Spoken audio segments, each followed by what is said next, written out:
somebody who has been a prominent councillor in Christchurch for quite some time now. He was on the outer for a wee while under the new old mayor, but is still nevertheless popular with his constituents, and would now be a leading local government figure in Christchurch, the Christchurch City Council, is Councillor Aaron Keown, and he joins us now. Aaron, good morning to you. Morning, Michael. Crikey, that's an introduction. Well, you weren't you? You were sort of on the outer there for a wee while. Yeah, I call it my sabbatical, where I had to do a term. I was only on the community board and the health board for a term, and it's pretty turbulent time post-quake, and I was a bit vocal. I supported the mayor at the time, which was Bob Parker, who was essentially being pushed under the bus from all sorts of directions, as you know how it goes post-disaster. Yeah. And that's what played out here. And I thought he was doing a good job, and I knew what was going on the inside, so I backed him. I could sleep at night. I lost my seat, and that's how it rolls. You've been through that more than once. So I have. You know how it goes. I have, and I've also been through the flippant comment that you make that's intended to be humorous, and suddenly somebody's enormously offended. I think you said something about Maryvale woman. I like. Oh yeah. But that was funny. I still think that's funny. And a lot of people in Maryvale did too, and Fendleton, because it wasn't punching down. I just compared the cost of looking after Banks Peninsula to Maryvale housewives. I just said, look, they both look great, but are quite expensive. And the people in Maryvale mostly thought that was pretty funny. I know. People can get offended by anything these days. All right, now, moving on. You've got a new mayor, Mr. Major, has taken over. He won narrowly against a former chief executive, I think, of the Christchurch... Yeah, was it the airport or the District Health Board? Yeah, the Canterbury District Health Board. District Health Board. David Mates was one of the longest serving in the country. Right. It was a close election. He won it. Listen, I'm not being nasty, but neither gentleman appeared to have, well, frankly, the normal charisma that you would expect of a major city mayor. I mean, obviously it didn't matter for the voters at the end of the day. But was there a reason why the mayoralty of Christchurch was so uninviting? I mean, I might have expected, a bit of a personality like yourself, for example, to have a go. Yeah, I think it was more a case of the media. I think the way the media covered it, and what probably both of them really stood for, wasn't covered very well. But I think the media probably really wanted a very green, left-leaning candidate, and they didn't have that. Both of them were quite centrist. David comes from a government background, very structured. Phil comes from a background of getting out and getting stuff done, getting in the trenches, literally, and so that was your choice. And that third choice that the media wanted wasn't there. Yeah, I suspect you're right on that one. All right, the technocrat versus the businessman. All right, and they would have wanted a woman as well in a modern election. You definitely want more, or someone that doesn't identify or whatever. Take your pick. But people want what they love to call diversity. So if you've got two middle-aged white men running, that's not a competition in the media's eyes. Actually, on that, you've got the Christchurch Press, or I think they just call themselves the Press. They used to anyhow, which is a Stuff media publication, isn't it? Isn't it run by Stuff? Yes, it is. How have you found them covering council? Have they had the bias? Because that the perception survey shows that Stuff is regarded as sort of way out there on the left. Is there a perception of bias, or are they pretty straight up and down in covering the council and its affairs? Oh no! You definitely have to say they have that agenda in Christchurch as well. I think the main thing now is that a lot of the public get to know that, so they kind of look at an article and go, why is that saying that? Why is it not asking these questions? Why is it not representing kind of the middle ground majority? And any media organisation that's losing its numbers needs to look at that and ask those questions. Okay. All right, now please take us to the issue that has been... Oh, you've got a dog as well. What kind of dog have you got, Aaron? Oh, it's a Samoyed. And if you know much about dogs, Samwoods love attention, so I'm walking from room to room in the house, trying to I've got a sick son at home, trying to get the Samwood to not come in, but she can open the doors as well. So, a clever dog. That's the last thing you need. Yeah. I've got a Jack Russell. They're almost as bad. Actually, they're probably worse, actually, because they're a dog bred to have ADD. Right, now, chlorination. This Three Waters and chlorination sort of go together in a funny sort of way, because we all know what happened in Havelock North, 2019, was it? 2017. Yeah, it was some time ago. And people being poisoned by bad water coming out of the Hastings District Council taps.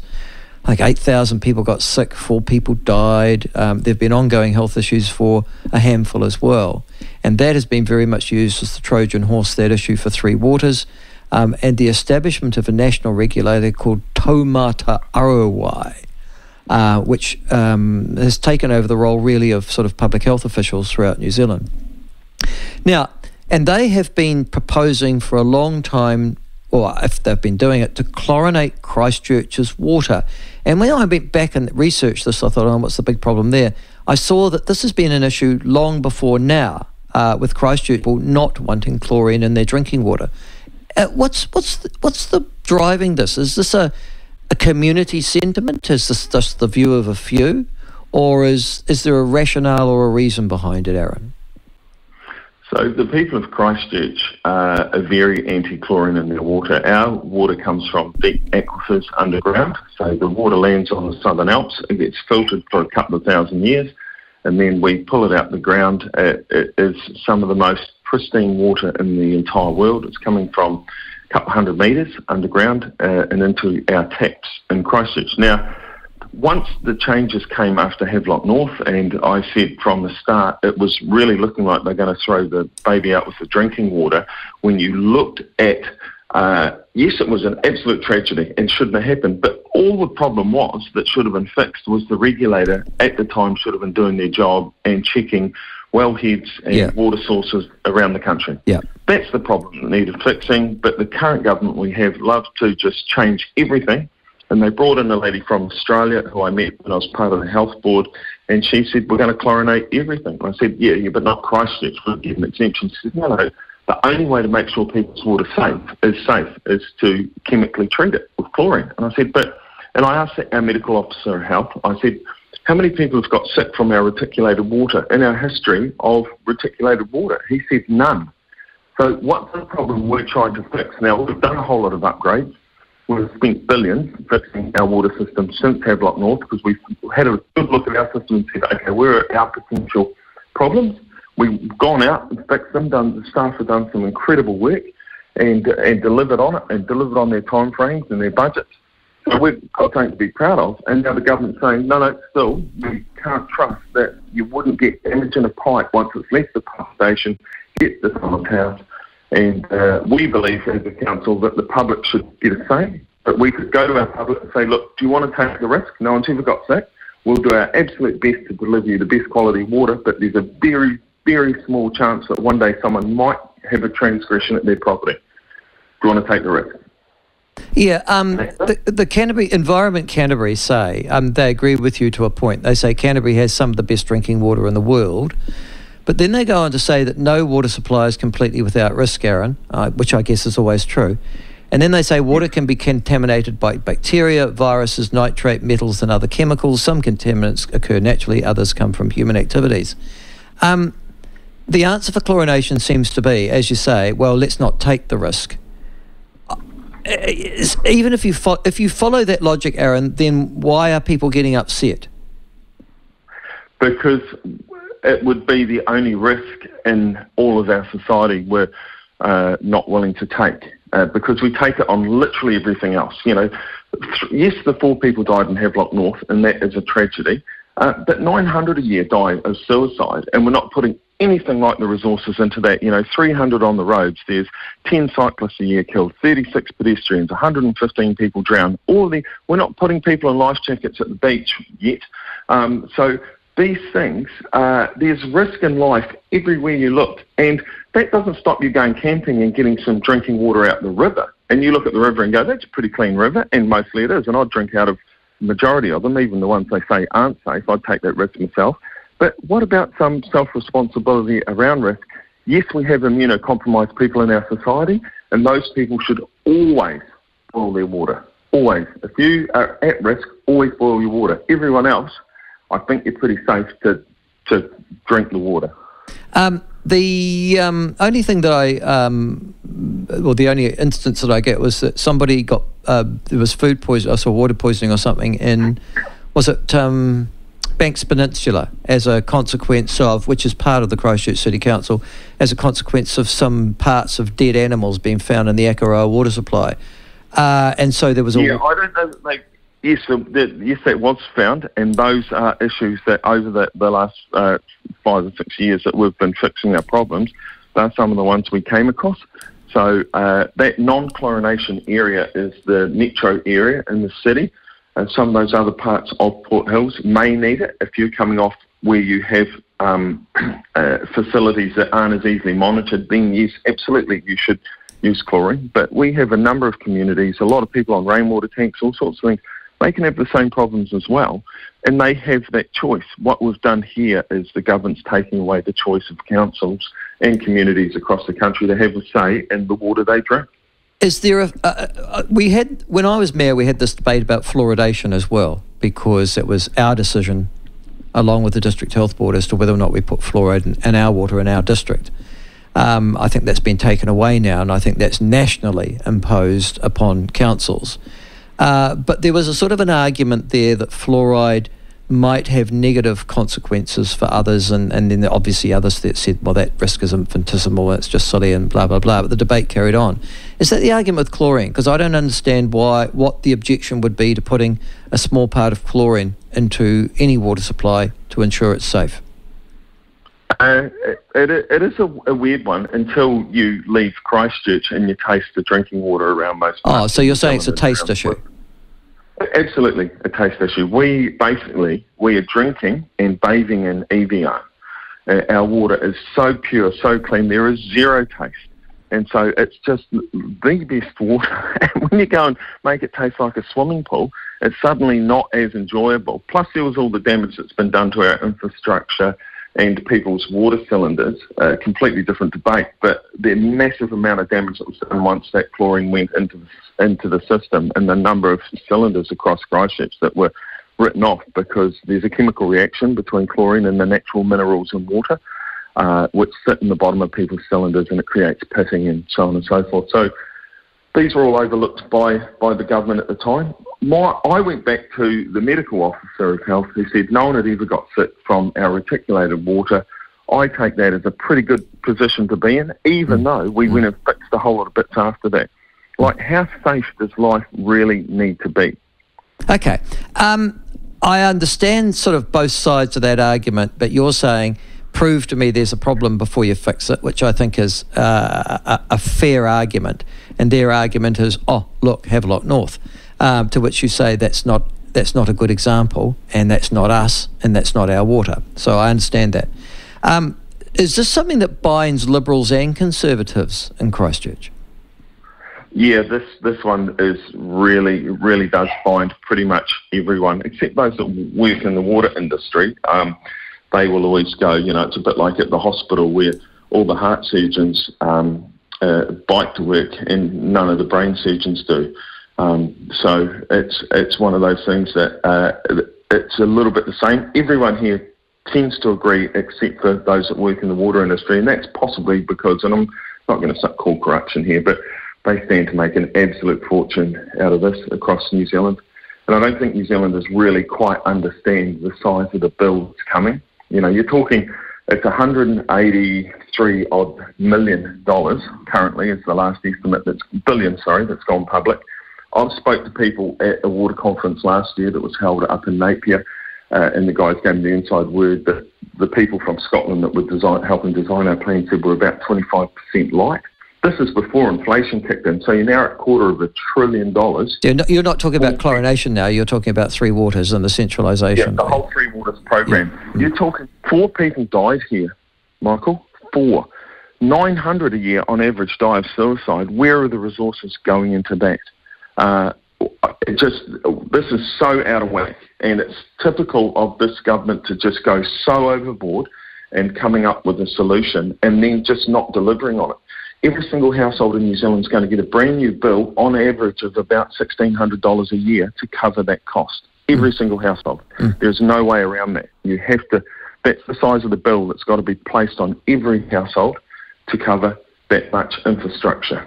And nobody wants to talk about Three Waters, I've noticed, in the last wee while. It's got very little media coverage in the last couple of months.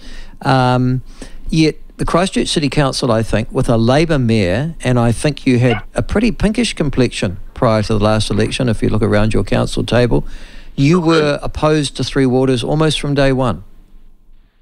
Yeah, we could see through it. We were in the lucky or unlucky position of having been through our infrastructure rebuild post-quake. So most people involved in councils and community boards here had a really good lens on what our infrastructure looked like, what's needed going forward, probably a lot more so than most councils. So we came out against it. And you're right, we had a Labour mayor at the time who'd been a cabinet minister.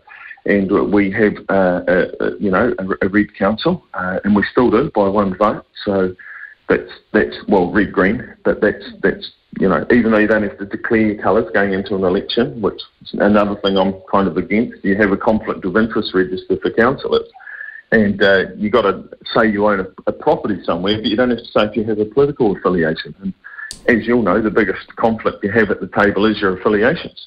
Are you saying to me that it's not part of the register of interest that you've got to declare political membership of a party?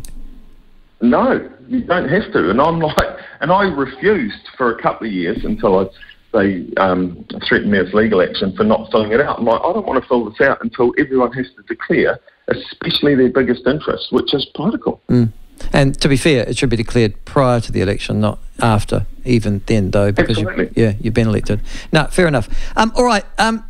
Aaron, but also just what's the flavour? I mean, what's happened in the 6 months, 7 months since the election? How's things going in Christchurch, the Christchurch City Council? Is there you've mentioned that it's still got a sort of a small minority or a small majority towards sort of liberal left leanings, but in day-to-day activities and the way in which you do your business, Christchurch seems to be booming at the moment. It seems to be attracting people. I look at house prices in Christchurch and I compare you with the Wellingtons and the Aucklands, and you're nowhere near that. Is this all still part of the rebuild after the quake, or is it just because you've got a lot of land, you've been able to make that land available for urban development, that's driven down, I guess, land prices to an extent, and it's cheaper to build there? The latter is absolutely true. It is a lot cheaper to build here for those reasons. Also, a lot of your tradies don't have to ramp their prices as much down here because their living expenses aren't as bad. So, I mean, there's a number of those things, but the other attractions are, Canterbury University was the most subscribed university this year, so it had the most growth out of all universities. So people are kind of going, oh, you know what, I actually want to go to Christchurch and be part of that. The inner city, the rebuild's slow, but the inner city is very clean and very inviting, and so it's great on foot, on bike, not as good in car, which a lot of people are against. We could be a lot more accommodating of everyone, including cars, not just go for the other stuff, but some of that other stuff is pretty stunning. So there's a lot of things making it good, but there's a new one coming into play that will is some of our technology side. And Christchurch, throughout its history, has been very inventive, Michael. There's people that have come from here that have invented incredible things from here in the region, the jet boat and the CT scanner and the disposable needle, all of that kind of thing, all come from here. And, of course, Kate Shepherd was down here, all that. So there's something about the area, the water maybe, the whole thing, but hydrogen is going to be our next big one. There's a company out of here called Fabrum. I don't know if you've heard of them. You really want to look into them. The work they're doing, they've worked with NASA, they've worked with big universities around the world. The South Island and Christchurch can become the green hydrogen capital of the world, and that will play out massively for our region and for our country in the science field, and so actually solving the problems of the planet rather than just trying to tell everyone how you want them to live. actually facilitate how people are going to live and make that environmentally sustainable and economically sustainable, because that's the missing part of, the climate change doomsday clock. Indeed it is. Aaron, thank you so much for joining us and giving us something of an explanation and a feeling for that. Appreciate your time, and the very best of luck to you over the coming year and over this coming term. Cheers, Michael. Happy to talk anytime. Good on you, mate. Thanks.